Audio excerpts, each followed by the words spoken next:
ዓለም በ19ኛው ክፍለ ዘመን ማብቂያ ላይ ነች። አውሮፓ የኢንዱስትሪ አብዮት እሳት እየተለበለበች፣ ፋብሪካዎቿ ጥሬ ዕቃ፣ የንግድ መርከቦቿ ደግሞ መተላለፊያ በር የሚሹበት ዘመን ነበር። ከወደ ለንደን እስከ ፓሪስ፣ ከበርሊን እስከ ሮም የነበሩት የዚያን ዘመን ኃያላን ጠረጴዛ ላይ ካርታ ዘርግተው በእጃቸው እስክሪፕቶና ማስመሪያ ይዘው አፍሪካን እንደ አንድ ትልቅ የልደት ኬክ ለመቀራመት ፊታቸውን ወደ ደቡብ ያዞሩበት ወሳኝ የታሪክ ምዕራፍ በ1884 እንደ አውሮፓውያን አቆጣጠር በርሊን ላይ በተካሄደው የበርሊን ኮንፈረንስ ተብሎ በሚጠራው የታሪክ አውድማ ላይ የአውሮፓ መሪዎች አፍሪካን የመቀራመት ሴራቸውን ሲያበስሩ፣ የምስራቅ አፍሪካ በተለይም የአፍሪካ ቀንድ ጉዳይ ግን ለየት ያለ ትኩረት ተሰጥቶት ነበር። ነገሩ ወዲህ ነው። በዚያን ዘመን እንግሊዝ ፀሐይ የማይጠልቅባት ግዛት ተብላ ትጠራ ነበር። ህንድ የንግድ ዘውዷ፣ ቀይ ባህር ደግሞ የህይወት መስመሯ ነበር። ልክ የጥንት ሮማንያን ሜዲተራኒያን ባህር የኛ ባህር ነው ብለው እንደተቆጣጠሩት ሁሉ እንግሊዝም የስዊዝ ቦይን ከከፈተች በኋላ ቀይ ባህርን በቁጥጥሯ ስር ማዋል የህልውና ጉዳይ ሆነባት።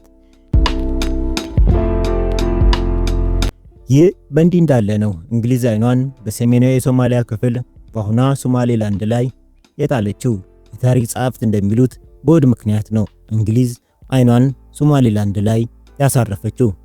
በአፍሪካ ቀንድ የምትገኘው ምድር ሶማሌላንድ ዕጣ ፈንታ የተቀየረው በወረቀት ላይ በሰፈረ ረቂቅ ፍልስፍና ሳይሆን በፍየሎቿ ምክንያት ነው። ጊዜ ወደ ኋላ ተመልሶ 1839 ዓ.ም ነው። የንግሥት ቪክቶሪያ ግርማ ሞገስ ዓለምን ያጥለቀለቀበት ዘመን። እንግሊዞች በአሁኗ የመን ወደብ ላይ ወታደራዊ ካምፕ አቋቁመዋል። ይሁንና አንድ ችግር ተፈጠረ። ወታደሩ የሚበላው ስጋ አጣ። የምግብ ጉዳይ አሳሳቢ ሆነ። የጦር አዛዦች ማዶ ማዶን ሲመለከቱ ቀይ ባህርን ተሻግሮ ባለው የሶማሊያ ምድር ላይ እልፍ አላፍ ፍየሎች በሰላም ሲሰማሩ አዩ። ይህ በእንዲህ እንዳለ እንግሊዞች ስጋ ለሽያጭ አለ ወይ ብለው መልእክተኛ ላኩ። የዚያ አካባቢ ጎሳዎችም እንኳችሁ አሉ። ለወታደሮቹ ቀለብ፣ ለፍየል ስጋ አቅርቦት ሲባል የተጀመረው ይህ ንግድ ቀስ በቀስ ወደ ፖለቲካ ስምምነት ተቀየረ። እንግሊዝ ስጋውን ለማረጋገጥ ስትል አካባቢውን በሞግዚትነት መያዝ እንዳለባት አመነች። እናም ለፍየል ስጋ ሲባል በተፈጠረ ውል ብሪቲሽ ሶማሌላንድ ተወለደች። ቀደም ብዬ እንደነገርኳችሁ እንግሊዝ ይህን ቦታ የፈለገችው ለወርቅ ወይም ለነዳጅ አልነበረም። ይልቁንም በየመን ለሰፈረው ጦሯ የምግብ አቅርቦት በተለይም የፍየልና የበግ ስጋ ለማግኘት ሲባል ብቻ ነበር። ዓለምን የሚያክል ግዛት አስተዳዳሪ የሆነችው እንግሊዝ ለወታደሮቿ ስጋ ቤትነት ልትጠቀምበት ነበር የሶማሌላንድ ምድር የረገጠችው። እንዴት አለ የታሪክ ፌዝ ነው! ጊዜው መሽቶ ሲነጋ እንግሊዝ ብቻዋን አልነበረችም። ጣሊያን ዘግይታን ብትመጣም ድርሻዋን ትፈልግ ነበር። ፈረንሳይ በጅቡቲ በኩል ተሰገሰገች። በታላቁ እስክንድር ዘመን ግሪኮች ዓለምን በጦር ኃይል ለመግዛት እንደሞከሩት፣ አውሮፓውያን ግን በዲፕሎማሲያዊ ተንኮልና በውል ስምምነት የአፍሪካን ቀንድ መቀራመት ያዙ። እንግሊዝ በ1884 ከሰሜኑ የሶማሊያ ጎሳ መሪዎች ከኢሳቅ ከጋዳ ቦርሲና ከሌሎች ጋር ተከታታይ ስምምነቶችን ፈረመች። ስምምነቱ የእንግሊዝ ሶማሌላንድ ሞግዚት አስተዳደር የሚል ስም ተሰጠው። በዚያን ሰሞን ጣሊያን ደግሞ ወደ ደቡብ አቀናችና የደቡብ ሶማሊያን ክፍል ያዘች። አስተውሉ ተመልካቾች፣ አንድ ህዝብ፣ አንድ ቋንቋ፣ አንድ ባህል ያለው ማህበረሰብ ልክ እንደ ሁለተኛው ዓለም ጦርነት ማብቂያ በርሊን በግንብ ለሁለት እንደተከፈለችው የሶማሊያ ህዝብም በእንግሊዝና በጣሊያን መካከል በካርታ ተሰመረበት። አንዱ ወንድሙ እንግሊዛዊ ነኝ ሲል ሌላኛው ጣሊያናዊ ነኝ እንዲል ተገደደ። ይህ ታሪክ ራሱን ይደግማል እንደሚባለው በኮሪያ ልሳነ ምድር ሰሜንና ደቡብ ተብሎ እንደተከፈሉበት አይነት ወይም በጥንታዊ እስራኤል ሰለሞናዊ ፍርድ ላይ ሕፃኑን ለሁለት እንክፈለው እንደተባለው አይነት ያው የሆነን ማህበረሰብ በወረቀት ላይ ቀደዱት። የእንግሊዝ ፍላጎት ግን ግዛቱን ማስተዳደር ሳይሆን ወደቦችን መቆጣጠር ነበር። በርበራና ዘይላን። እነዚህ የጥንት ወደቦች ገና ከጥንታዊት ኢትዮጵያ ንጉሥ አምደ ጽዮን ዘመን ጀምሮ ከዚያም በፊት በአክሱም ዘመን ሳይቀር የንግድና የስልጣኔ ማስተላለፊያ ነበሩ። ከአደል ሱልጣኔት የግራኝ አህመድ ዘመን አንስቶ እስከ ሩቅ ምስራቅ ነጋዴዎች ድረስ የሚገናኙበት የበርበራ ወደብ ለእንግሊዝ የስትራቴጂ ቁልፍ ሆነ።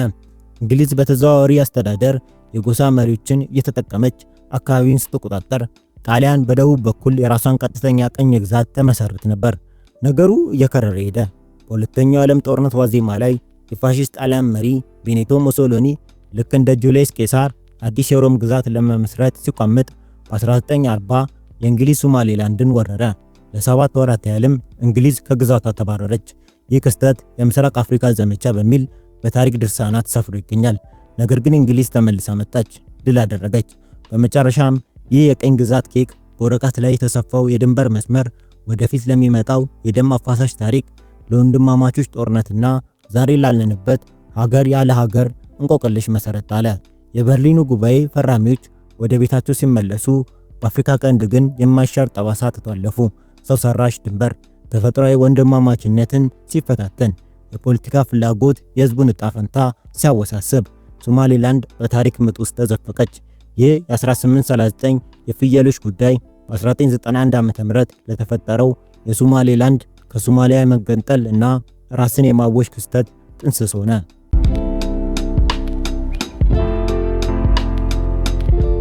ጊዜው 1960 ነው።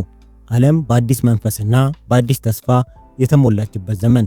ከወደ አሜሪካ ስንመለከት የሲቪል ራይት እንቅስቃሴ እሳት ለብሶ እየተቃጠለ፣ ጆን ኤፍ ኬኔዲ ወደ ስልጣን መንበር እየገሰገሱ ነው። አውሮፓ ከሁለተኛው ዓለም ጦርነት አመድ እያራገፈች ነው። እዚሁ አፍሪካ ምድር ላይ ደግሞ የነጻነት ዓመት የር ኦፍ አፍሪካ ተብሎ በወርቅ ቀለም የተጻፈበት ወቅት፣ ቀኝ ገዢዎች ሻንጣቸውን እየሰበሰቡ የአፍሪካ ሀገራት ባንዲራቸውን በየማማው ከፍ ብለው የሚያውለበልቡበት የታሪክ ምዕራፍ። ነገሩ ወዲህ ነው። በዚህ የነጻነት ወላፈን መሃል ጁን 26 ቀን 1960 ዓ.ም ብሪቲሽ ሶማሌላንድ ከእንግሊዝ የቀኝ ግዛት ቀንበር ነጻ ወጣች። ደስታው ወደር አልነበረውም። ነገር ግን የታሪክ ጸሐፍት እንደሚሉት ይቺ ደስታ እንደ ጧት ጤዛ በቶሎ የምትረግፍ ነበረች። ነጻነቷ የቆየው ለ5 ቀናት ብቻ ነበር። አዎ 5 ቀናት። ልክ በስሜት እንደተገፋፉ ገና ሳያስተውሉ እፍ እንዳሉ የድሮ ፍቅረኛሞች ሶማሌላንድ ከደቡባ እህቷ ሶማሌ ጋር ተዋደች። ጁን 26 ነጻ ወጥታ ጁላይ 1 ተዋደች። ይገርማቸዋል። የውህደቱ ዕለት የብሪታንያ ባንዲራ ሲወርድ እና የሶማሊያ ባንዲራ ሲሰቀል በቦታ የነበሩት የብሪታንያ የሮያል ባንድ ወታደሮች ግራ ተጋቡ። ለአዲስቷ ሀገር የተዘጋጀ ብሔራዊ መዝሙር አልነበረም። እናም ባንዶች የዚያን ቀን ክብር ለማድመቅ ሲሉ በዘፈቀድ ያገኙትን የእንግሊዝኛ ሙዚቃ ዜማ ተጫወቱ። ይህ የተበላሸና ያልተዘጋጀ ጅምር የመጪውን ዘመን ጨለማ አመልካች፣ የሰርጉን ማግስት ለቅሶ ጠቋሚ ነበር። ሶማሊያም የመጀመሪያውን መሪዋ የሆነውን አደን አብዱላሂ ኡስማን ዳራ ፕሬዝዳንት በመሆን አገሪቱን መምራት ጀመረ። ጠቅላይ ሚኒስትራቸው ደግሞ የወደፊቱ ሀገር መሪ አብዱራሺድ አሊ ሼርማርክ ሆነ።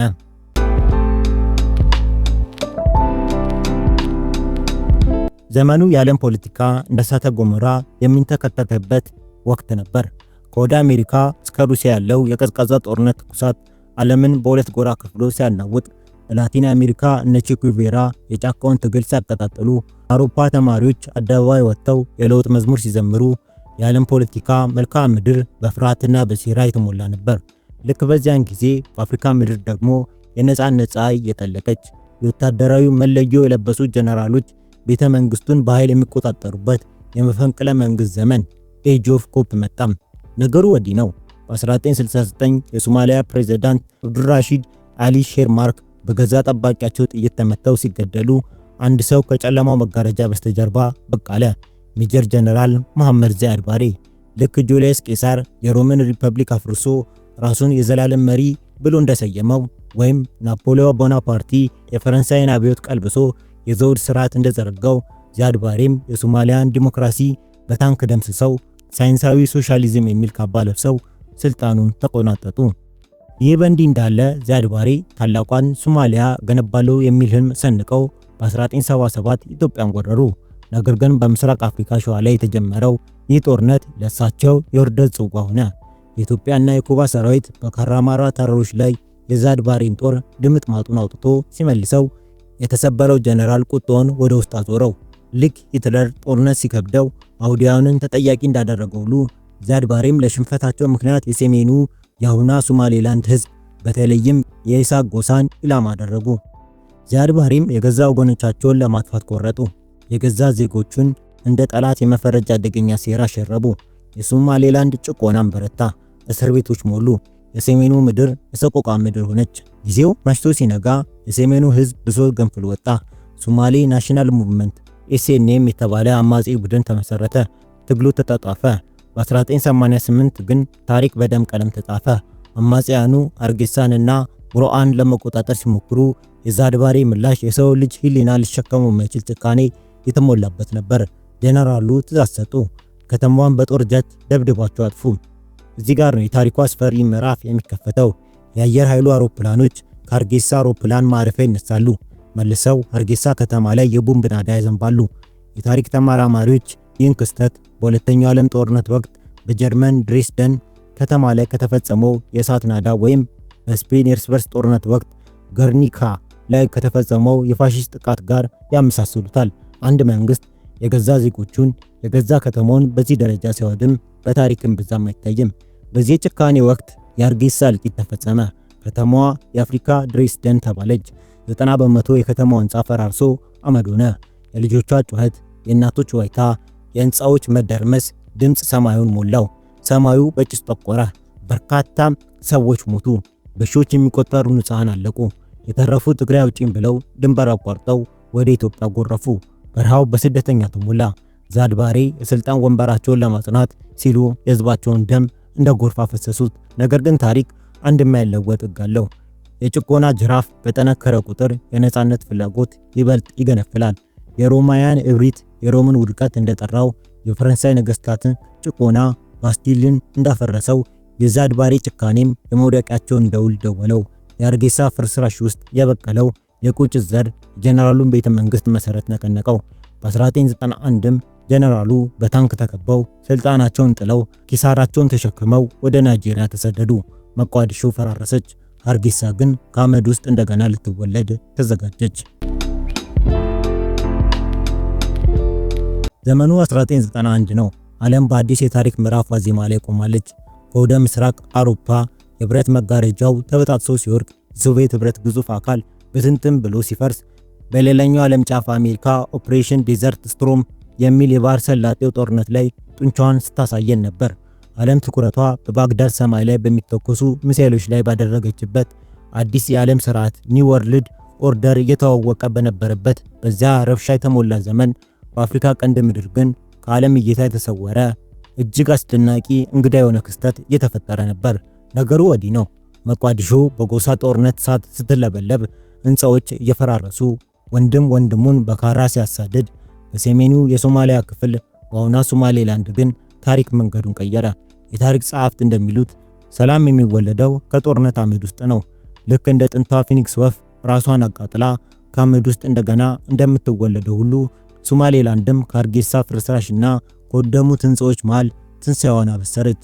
ግን ይህ ትንሣኤ የተገኘው በኒውዮርክ የመስታወት ህንፃዎች ውስጥ በተደረገ ድርድር ወይም በጄኔቫ የኮንፈረንስ አዳራሽ ውስጥ አልነበረም። ታሪኩ የሚጀምረው በአንድ ዛፍ ስር ነው። አዎ፣ በግራር ዛፍ ስር።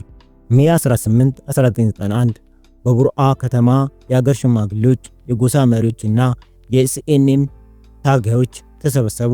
ይህ ስብሰባ ልክ የአሜሪካ መስራች አባቶች በፊላዴልፊያ ተሰብስበው ህገ መንግስቱን እንደቀረጹት ወይም በጥንት ግሪክ አቴንስ አደባባዮች ይደረግ እንደነበረው የዲሞክራሲያዊ ውይይት ከእንግዲህ ሞቃዲሾ ጋር የነበረን ጋብቻ አቁቷል ሲሉ ወሰኑ። የነጻነት አዋጅም ታወጀ።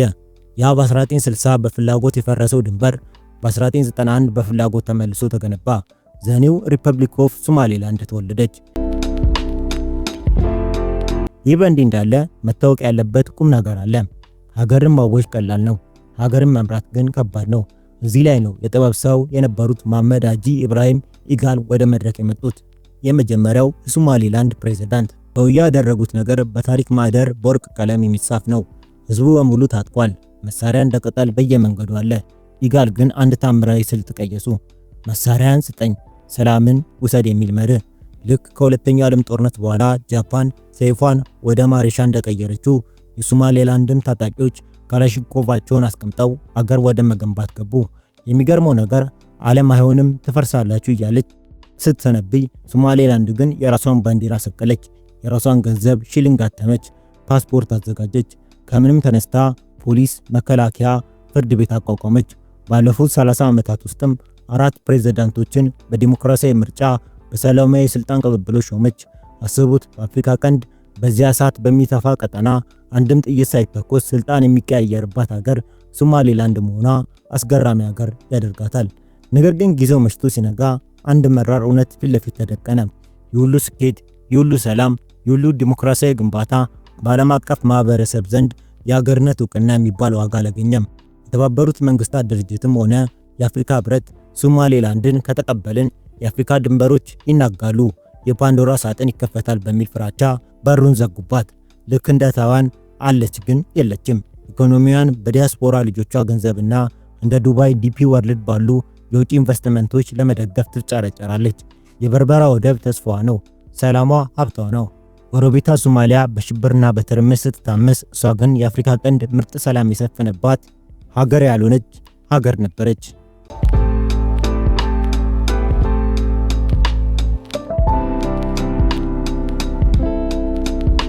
አሁን ላይ ሶማሌላንድ መልካም ዜና መስማት ጀምራለች።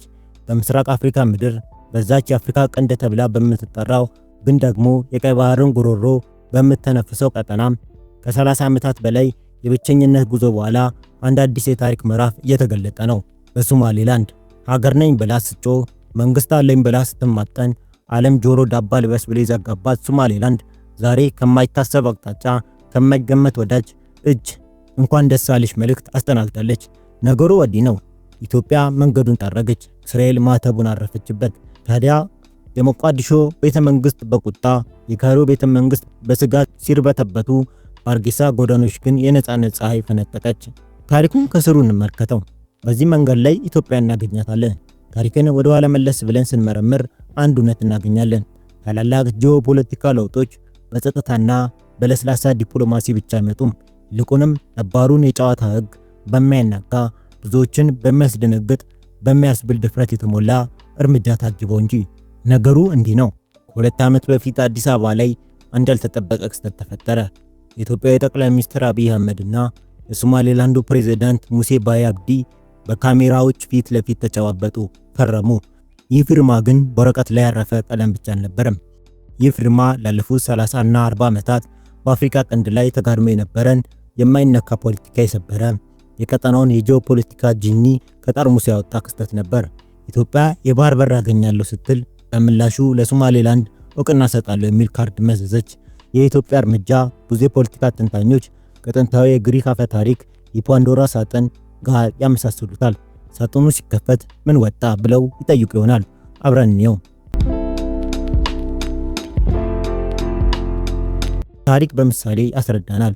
ወደ 17ኛው ክፍለ ዘመን መጨረሻና ወደ 18ኛው ክፍለ ዘመን መጀመሪያ አውሮፓ ኒድ የሩሲያ ዛር ጴጥሮስ ታላቁ ግዙፍ ሀገር ይዞ ነገር ግን ወደብ አልባ ሆኖ ተቀምጦ ነበር። ሩሲያ በበረዶ ተከበበች፣ ከአውሮፓ ስልጣኔ ተቆረጠች። ጴጥሮስ አንድ ውሳኔ ወሰነ።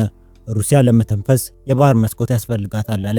ይህን ለማድረግ ግን በወቅቱ የባህር ኃይል ጌታ የነበረችውን ስዊድንን መውጋት፣ በረግረጋማ ቦታ ላይ አዲስ ከተማ ሴንት ፒተርስበርግን መገንባት እና የዓለምን ተቃውሞ መቋቋም ነበረበት።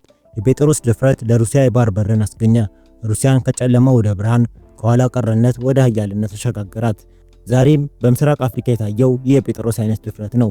ኢትዮጵያ ከ120 ሚሊዮን በላይ ህዝብ ይዛ በጅቡቲ ጠባብ የጉሮሮ ቱቦ ለመተንፈስ መገደዷ የህልውና ስጋት ነው ብላ አመነች። ይህን ስጋት ለመቀልበስ የተወሰደው እርምጃ ግን እንደ ፓንዶራ ሳጥን ያልታሰቡ ክስተቶችን ወደ መድረኩ ጋበዘ። የመጀመሪያው ከሳጥኑ የወጣው ጂኒ የሞቃዲሾ ቁጣ ነው። ሶማሊያ ምንም እንኳን ሃርጌሳን ሶማሌላንድን ማስተዳደር ካቆመች 3 አስርተ ዓመታት ቢሆናትም ፊርማውን እንደ ሉዓላዊነት ጥሰት ቆጠረችው። ሀገር በጠበጠች፣ ድንበር ተደፈረ የሚል ጩኸት አሰማች። ነገር ግን የኢትዮጵያ ድፍረት የፈጠረው ትልቁ ውጤት ይህ ጩኸት አይደለም። ትልቁ ውጤት ይህ እርምጃ የዓለምን አይን ገለጥ ማድረጉ ነው። እስከዛች ቀን ድረስ ሶማሌላንድ እንደማይታይ መንግስት ወይም ኢንቪዚብል ስቴት ትቆጠር ነበር። የኢትዮጵያ የመግባቢያ ስምምነት ግን ሶማሌላንድን ከአዋራ አራግፎ በዓለም አቀፍ ዲፕሎማሲ ጠረጴዛ ላይ አስቀመጣት። ድንገት ዓለም ቆም ብሎ ማሰብ ጀመረ። ቆይ እነዚህ ሰዎች መንግስት አላቸው? ሰላም አላቸው? ስትራቴጂካዊ የባህር በር አላቸው? የሚለው ጥያቄ ተነሳ። የኢትዮጵያ የድፍረት ቁማር ነው ዛሬ ለምናየው ውጤት መንገድ ጠራጊ ሆነ። ኢትዮጵያ የፓንዶራን ሳጥን ስትከፍት ጠላት ብቻ ሳይሆን የተደበቁ ወዳጆችን ከውስጥ ወጡ።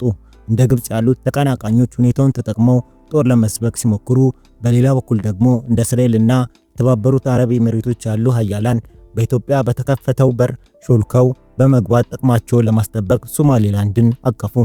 ልብ ይበሉ፣ በፖለቲካ ውስጥ ቫኪዩም ወይም ባዶ ቦታ የለም። ኢትዮጵያ የፈጠረችው አዲስ ሁኔታ የቀጣናውን የኃይል ሚዛን ባላንስ ኦፍ ፓወር አናጋው። ልክ አንድ ትልቅ ድንጋይ ረጋ ወዳለ ኩሬ ሲወረወር እንደሚፈጠረው ሞገድ የዚህ ስምምነትም ርግብግብታ ከካይሮ እስከ ቴል አቪቭ፣ ከአስመራ እስከ አቡዳቢ ተሰማ። ስለዚህ ይህ የኢትዮጵያ ድፍረት ሶማሌላንድን ከረጅም እንቅልፍ ቀስቅሶ ለዓለም ገበያ ያቀረበ፣ ለወዳጅም ለጠላትም አዲስ የቤት ሥራ የሰጠ የታሪክ ምዕራፍ መክፈቻ ቁልፍ ሆኖ ተመዘገበ። እስኪ ካርታውን ይዘው ወደ መካከለኛው ምስራቅ የፖለቲካ ቱን እንመለስ። እስራኤል በጠላት ጎራዴዎች የተከበበች፣ በጠባብ መሬት ላይ የምትገኝ ነገር ግን የህልውና ጥያቄ እንቅልፍ የሚነሳት ሀገር። የዚችን ሀገር የዛሬ እርምጃ ለመረዳት የትናንት ታሪኳን ማገላበጥ ግድ ይለናል። በ1950ዎቹ ዓመታት የእስራኤል መስራችና የመጀመሪያው ጠቅላይ ሚኒስትር ዴቪድ ቤንጎሪዮን አንድ ድንቅ የፖለቲካ ቀመር ቀመሩ። የዳርቻ ፖሊሲ ይሉታል ይህን ቀመር። ነገሩ እንዲህ ነው። እስራኤል በአረብ ሀገራት ስለተከበበችና ስለተናቀች የአረብን ዓለም አልፎ ከሚገኙ አረብ ካልሆኑ የባላንጦች ጠላቶች ጋር ወዳጅነት መመስረት አለባት የሚል ፍልስፍና ነው። በወቅቱ ቤንጎሪዮን አይናቸውን ወደ ቱርክ፣ ወደ ሻሃ ኢራንና ወደ ቀዳማዊ ኃይለ ሥላሴ ኢትዮጵያ አደረጉ። የጠላቴ ጠላት ለኔ ወዳጄ ነውና በሚለው መርህ ዛሬ ከ70 ዓመታት በኋላ ጠቅላይ ሚኒስትር ቤንጃሚን ኔታንያሁ ይህን አሮጌ መጽሐፍ አቧራውን አራግፈው እንደገና ገለጡት። ግን የዛሬው ዘመቻ ዳርቻ ማን ነው? መልሱ የሚገኘው በቀይ ባህር ማዶ በዛች ያልታወቀች ሀገር ሶማሌላንድ ውስጥ ነው። ይህ የእስራኤል እርምጃ በዘፈቀደ የተደረገ አይደለም፣ ፍጹም ስትራቴጂካዊ ቁማር እንጂ። የቼዝ ጨዋታውን እንመልከት። በአሁኑ ሰዓት እስራኤል አንገቷ ላይ የኢራን ገመድ ተጠምጥሞባታል። በሰሜን ከሊባኖስ ሂዝቦላ፣ በደቡብ ከጋዛ ሐማስ፣ ከምስራቅ ደግሞ ልብ ይበሉ ከምስራቅ በኩል ደግሞ በየመን ምድር የመሸጉት የሁቲ አማጽያን አፈሙዛቸውን ወደ ቴል አቪቭ አዙረዋል።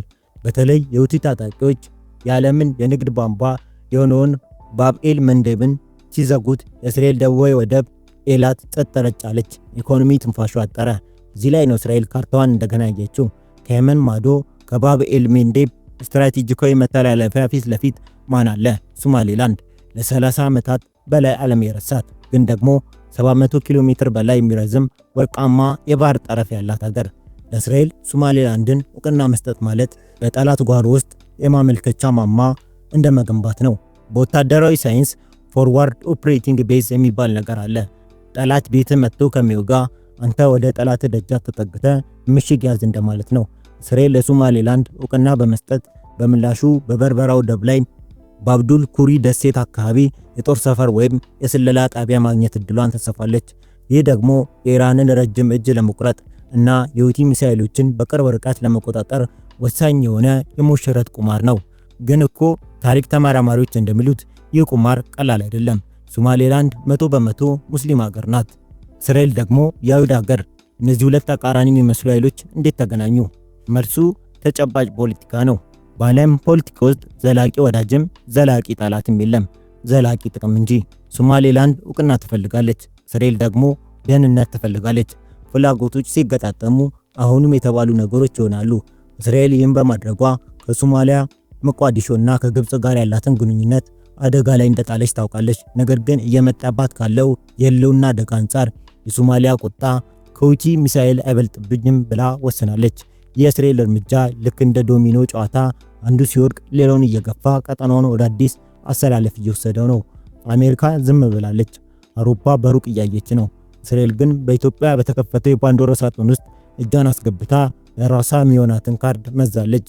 ይህ ቁማር እስራኤል የቀይ ባህር ጠባቂ ያደርጋታል ወይስ የቀጠናው እሳት የበለጠ እንዲንቀለቀል ያደርጋል ወይ?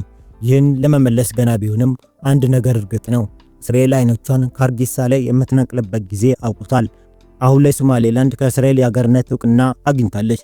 ቀጣይስ ጊዜ የሚያሳየን ይሆናል እያልን ለዛሬ የነበረን ዝግጅት ይህን ይመስል ነበር። አብረውን ስለነበሩ እናመሰግናለን።